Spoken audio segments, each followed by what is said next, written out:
ကျွန်တော်တို့အင်းဝနဲ့စကိုင်းကြားငလင်ကျောတာဒီမှာဒါဒီလိုမျိုးငလင်ကျောဒီလိုမျိုးအခုကျွန်တော်တို့ဒီကအကိုကြီးတွေနေကန်နေရငလင်လောက်ပြီးရောတဲ့ရှင်နန်းတော့အစ်စ်ပေါ်ရဆိုလို့ဒါဘယ်သူမှမတွေ့ဘူးသေးဘူးတဲ့အခုမှငလင်မပေါ်လာတာတဲ့လိုက်ကြည့်ရင်လိုက်ပြန်မယ်ဆိုလို့လိုက်ပြန်လို့လာကြည့်နေ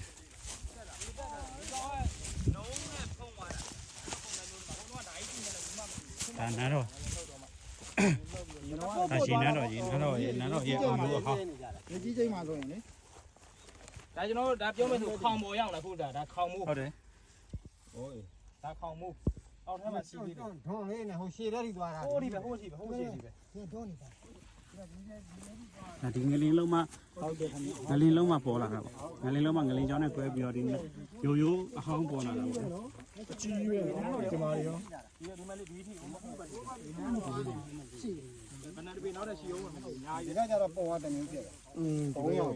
အစာဦးလားအုတ်တိုင်းလားတော့မသိဘူးပေါ့နော်ဒါပေါ်ကြည့်မှသိမှာဒါမြေထဲမှာတိမ်မြုပ်သွားတဲ့နေရာတွေ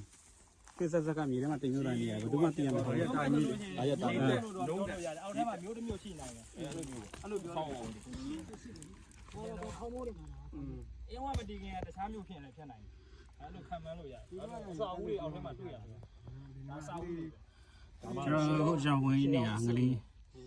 လင်းကျော်ရဲ့ကြားထဲမှာပြောတာလာတိုင်းနဲ့လည်းဘယ်မှမသိဘူးလားငါကိုတော့ကန်ထူးလို့တွေ့ရတာ